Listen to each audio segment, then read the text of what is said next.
안녕, 뮤비에서 칸도쿠 스코프입니다.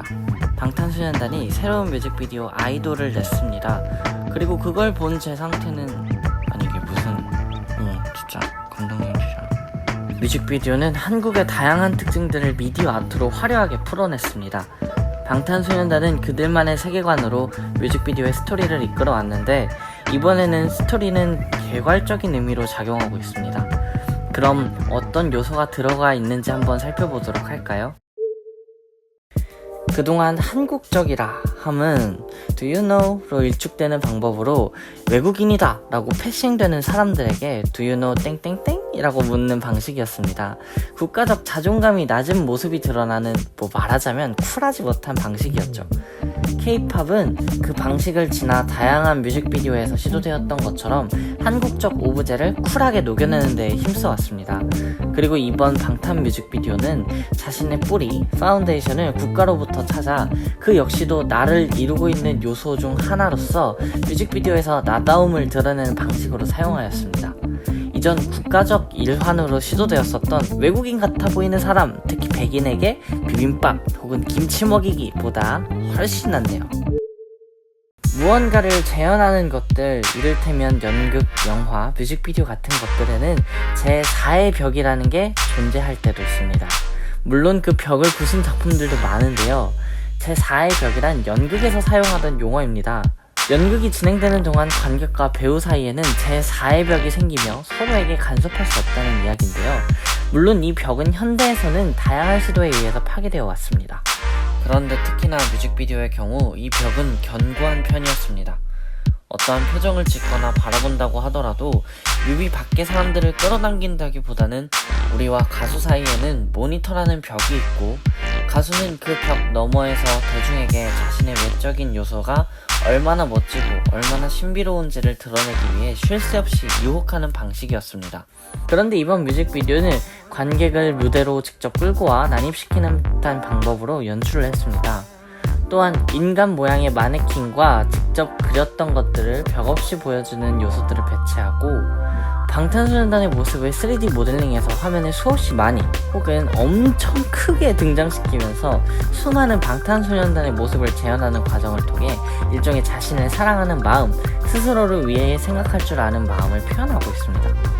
네, 그렇습니다. 자존감이죠.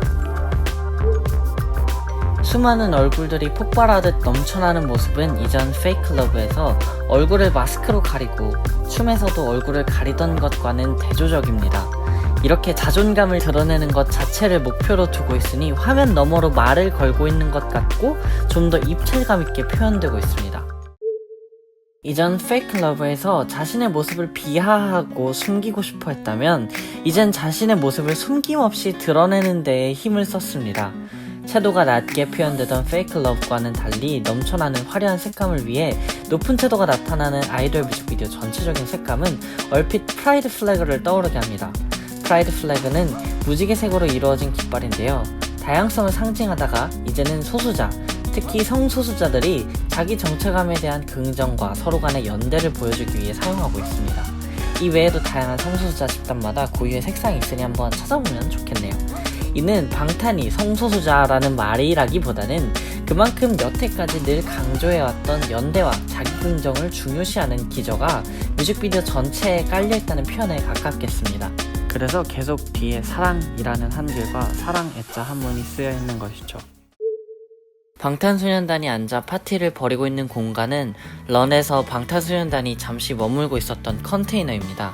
이제는 자기긍정과 확신의 공간이 되어서 마치 몽골의 게르 같은 모습을 형성하고 있습니다. 원래 불타오르네에선 모든 길이 막힌 폐쇄된 건물 내에 춤추고 있던 방탄소년단은 이제 널찍한 공간에서 춤추고 있습니다. 스티그마에서 귀를 가둔 좁디 좁은 철창은 이제 널찍하게 펴지고 단단해져 상어의 강한 이빨에서도 방탄소년단을 지켜주고 있습니다. 또 피땀 눈물에서 자신들만의 만찬을 가지던 것과는 달리 인트로에서 관객 자체를 자신들의 만찬 자리를 부르고 있는 모습을 볼 수 있습니다. 페이크 러브에서는 진의 자아를 나타내는 집이 기둥만 남고 모조리 부수어졌었습니다. 그런데 이번에는 기둥만 남았음에도 정자로서 충분히 위용과 자태를 드러내고 있습니다. 가림막으로 가리던 모습과는 달리 너른 하늘을 향해 쭉 펼쳐져 있는 모습입니다. 방탄소년단이 얼굴을 가렸던 페이크 러브에서 이제는 오히려 미친듯이 자신에 대한 긍정과 애정을 드러내는 모습들이 이번 뮤직비디오 아이돌에서는 잘 드러나고 있습니다. 마지막으로 페이크 러브 연장 버전에서 방탄소년단 멤버들이 모두 얼굴을 가리고 서로 다른 아픔을 각자 지니고 있음을 보여줬던 걸 기억하시나요? 이 장면 옆에 벽들과 기둥을 봐주세요. 그리고 메마른 나무와 땅. 아이돌에서는 옆 벽면의 특징을 그대로 보여주는 장면이 무대 뒷배경으로 비슷하게 사용되었고, 메말랐던 나무는 다시 푸르게 살아나고 갈라졌던 땅은 물로 가득 차 있습니다. 이렇게 방탄소년단에게 한때 불완전한 자아였던 상징물, 성장의 아픈 흔적이었던 상처 자국들은 단단하게 굳은 살이 박혀 더 아픈 상황에서도 스스로를 지켜낼 수 있는 발판이 되었습니다. 그래, 난 아티스트고 누군가의 우상이야. 꾸며진 겸손이 아닌 자기 긍정을 통한 당당함을 드러내는 방탄소년단의 소액. 이전 뮤직비디오들로부터 점점 변해가는 모습을 직접적으로 묘사하는 방탄소년단. 이만큼 우리에게 화두를 던져주는 아티스트 방탄소년단은 정말 아이돌이라고 할 만하네요. 그쵸? 지금까지 뮤직비디오 해석하는 덕후 스코프였습니다.